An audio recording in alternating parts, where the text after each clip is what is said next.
حافظ ابن قیم رحمۃ اللہ علیہ نے الداء والدواء کتاب میں گناہوں کے دنیاوی نقصانات بتائے ہیں۔ مثال کے طور پہ جو بندہ گناہ کرتا ہے اس کا ایک اثر یہ ہوتا ہے اطاعت سے محرومی، نماز پڑھنے کو دل نہیں چاہتا، تلاوت کو دل نہیں چاہتا، نیکوں کی محفل میں آنے کو دل نہیں چاہتا، نیک بات سننے کو دل نہیں چاہتا۔ یہ جو دل کا نیکی پہ آمادہ نہ ہونا ہے یہ گناہوں کا وبال ہوتا ہے۔ پھر دوسری نشانی کہ انسان کا دل بے چین ہوتا ہے، مال و دولت سب کچھ ہے، دل سکون سے خالی۔ آپ نے امیروں وزیروں کو دیکھا ہوگا ایئر کنڈیشن کمروں میں کمبل لے کے سوئے ہوتے ہیں، کروٹیں بدلتے ہیں، نیند نہیں آتی، پھر ان کو نیند کی گولیاں کھانی پڑتی ہیں۔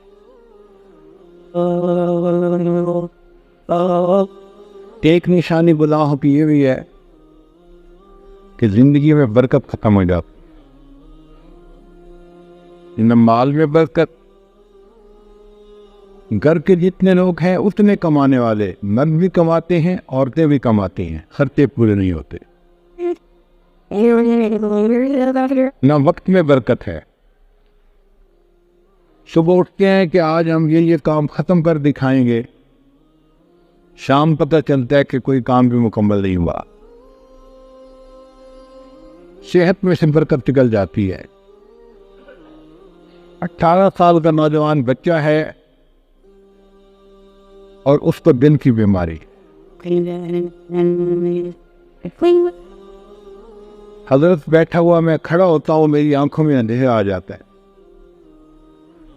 یہ کیسی صحت ہوئی بھائی 18 سال کی عمر میں؟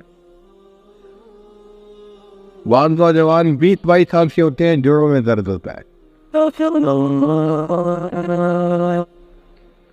پھر ایک نشانی یہ بھی ہے کہ دعائیں قبول نہیں ہوتی، مانگتے ہیں دعائیں، قبولیت آنکھوں سے نظر نہیں آتی۔ وہ جی کیا کریں، ہماری تو دعائیں اللہ سنتا ہی نہیں۔ یہ بہت بڑی غلط فہمی ہے۔ اللہ تعالیٰ دعائیں سنتے ہیں، ان ربی لسمیع الدعاء، لیکن قبول کرنا یا نہ کرنا یہ اس کا اختیار ہے۔ اپنے گھروں میں ہم دیکھتے ہیں جو بچہ فرما بردار ہو، ماں باپ کا ادب کرے، ان کے لیے عزت کا باعث بنے، وہ اگر کوئی فرمائش کرے تو آدھی زبان پر بات آتی ہے اور ہم پوری کر دیتے ہیں، اور جو بچہ نافرمان ہو، ماں باپ کا دل دکھائے، وہ فرمائش بتاتا بھی رہے تو ماں باپ سنتے ہیں مگر سنی انسنی کر دیتے ہیں۔ یہی معاملہ پروردگار کا، سنتے ہیں مگر پورا نہیں کرتے، اس لیے کہ بندہ اپنے عملوں کو نہیں دیکھتا۔ پھر نعمتوں میں زوال آ جاتا ہے گناہوں کی وجہ۔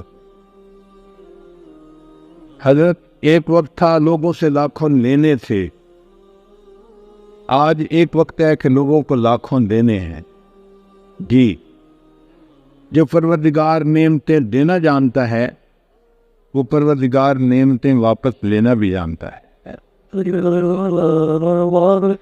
تو گناہوں کے آخرت میں تو جو نقصانات ہوں گے سو ہوں گے، دنیا میں بھی نقصانات ہوتے ہیں۔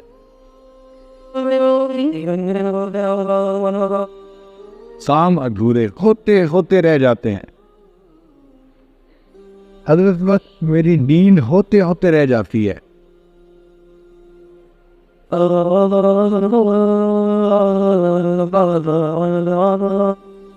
بیٹی کے لیے رشتے آتے ہیں، دیکھ کے چلے جاتے ہیں، خوش ہوتے ہیں، دوبارہ کوئی نہیں آتا،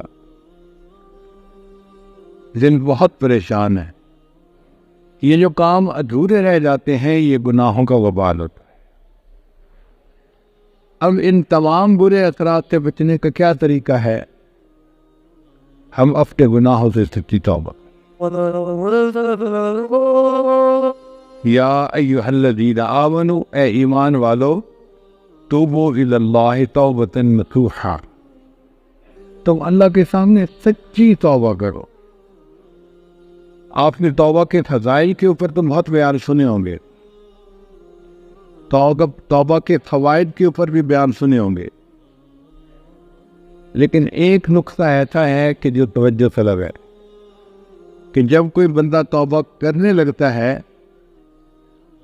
شیطان اسے نہیں چھوڑتا، کنفیوز کرنے کی کوشش کرتا ہے، دھوکہ دینے کی کوشش کرتا ہے۔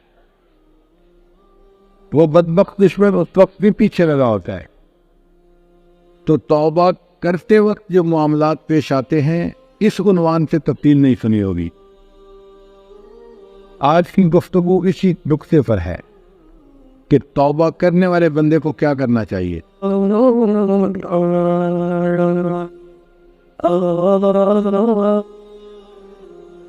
پہلی بات کہ گناہوں سے توبہ اللہ کی رضا کے لیے کرے۔ اگر کوئی اور نیت ہوگی تو توبہ قبول نہیں ہوگی۔ یقین میں آج کے بعد فلاں گناہ نہیں کروں گا، بڑی ذلت ہوتی ہے۔ میں چوری نہیں کروں گا، پولیس پکڑ کے بہت سزا دیتی ہے۔ اگر نیت یہ ہوئی تو یہ توبہ نہیں ہوگی۔ اب میں بہت کمزور ہو گیا ہوں، بوڑھا ہو گیا ہوں، اب میں یہ گناہ نہیں کرتا، اب میں نے جوا نہیں کھیلنا، بہت نقصان ہوتا ہے، شراب نہیں پینی، صحت خراب ہو چکی ہے۔ اگر ان نیتوں کے ساتھ توبہ کریں گے تو یہ توبہ نہیں کہلائے گی۔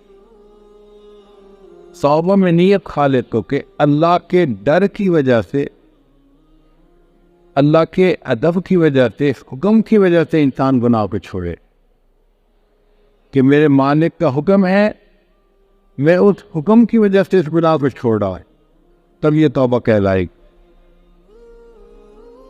اور دوسرا ایک کام، انسان اپنے برے دوستوں کو چھوڑ دے۔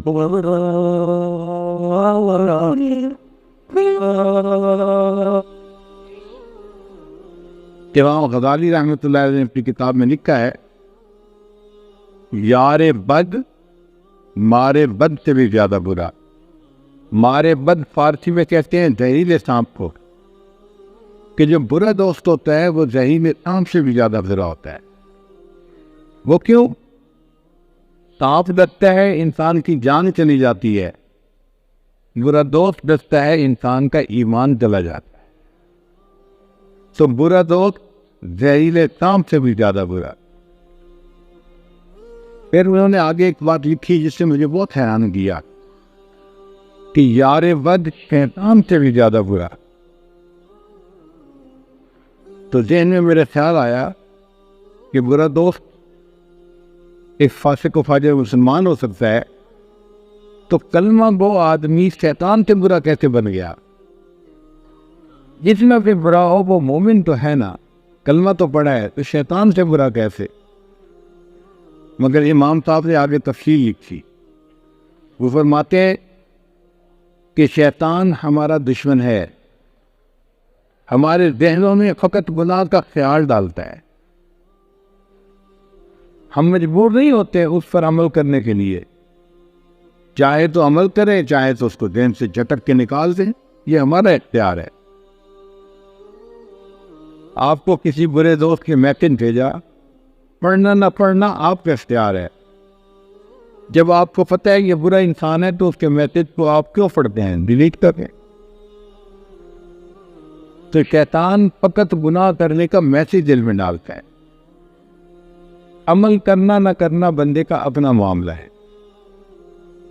لیکن جو برا دوست ہوتا ہے وہ صرف گناہ کا آئیڈیا ہی ذہن میں نہیں ڈالتا، بندے کا ہاتھ پکڑ کے اس سے گناہ کروا دیتا ہے، اس کا مطلب وہ شیطان سے بھی زیادہ برا ہوتا ہے۔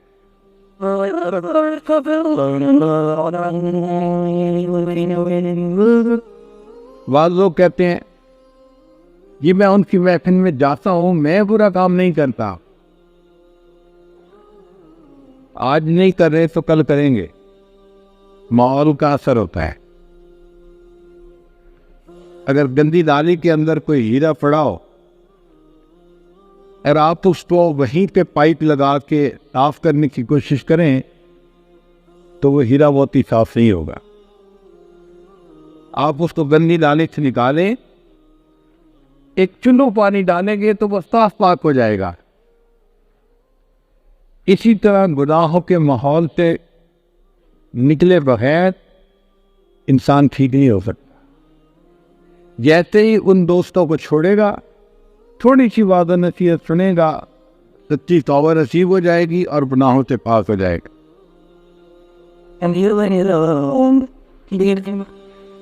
پھر ایک نقطہ کہ گناہ سے توبہ کرنے میں تاخیر کرنا، یہ مستقل ایک الگ گناہ ہے۔ ایسے بندے کو 2 توبہ کرنی چاہیے۔ زنا کا ارتکاب کیا، 20 سال کی عمر گئے، اب عمر 45 سال ہو گئی۔ اب ایک زنا سے توبہ نہیں کرنی، زنا سے توبہ بھی کرنی ہے، اور توبہ میں جو اتنے سال تاخیر ہوئی اس پر بھی توبہ کرنی ہے۔ یہ 2 توبہ کرنے ضروری۔ ہمیں اس پر بھی شرمندہ ہونا ہے کہ اے میرے مالک، ہم نے اس کی توبہ میں دیر کیوں لگا دی۔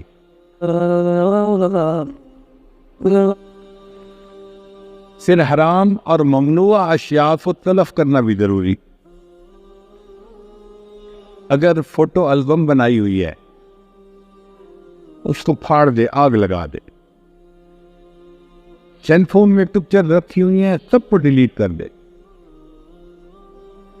اگر شراب پیتا تھا ان برتنوں کو توڑ دے۔ شیطان دھوکہ دے گا، تو ان کو دھو لے، پاک صاف کر لے، اس سے دودھ پیا کر، پانی پیا کر۔ شریعت کہتی ہے تم اس میں پانی تو پیو گے، لیکن پانی پیتے ہوئے تمہیں شراب کا خیال آئے گا، تو جو چیز تمہیں گناہ کا خیال دلاتی ہے اس کا بھی تلف کرنا ضروری ہے، پتہ ہی کٹ جائے گناہ سے۔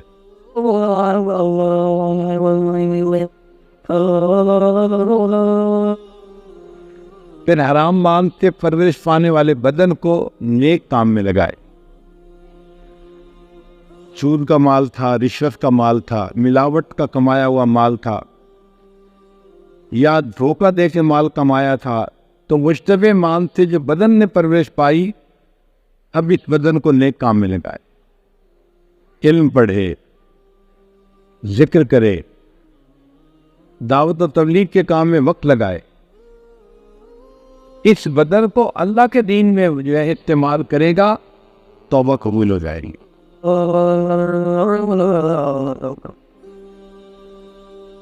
پھر نیک لوگوں کو اپنا دوست بنائے۔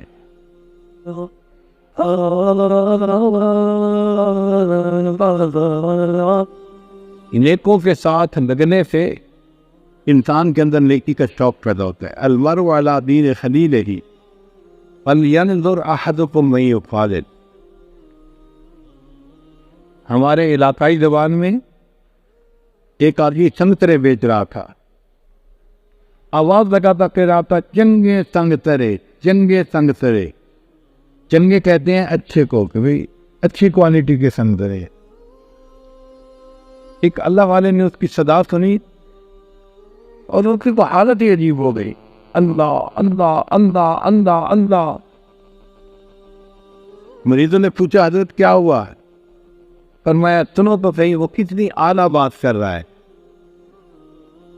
حضرت سنگترے بیچنے والا ہے، صدا لگا رہا ہے کہ لوگ اس سے سنگترے خرید لیں۔ فرمایا نہیں، وہ کچھ اور کہہ رہا ہے۔ حضرت وہ کہہ رہے ہیں چنگے سنگترے، اچھے سنگترے ہیں، خرید لو۔ کہا نہیں، وہ کہہ رہا ہے چنگے سنگترے، جو نیکوں کے سنگ لگ جاتے ہیں وہ تر جایا کرتے، ان کی کشتی کنارے لگ جایا کرتے۔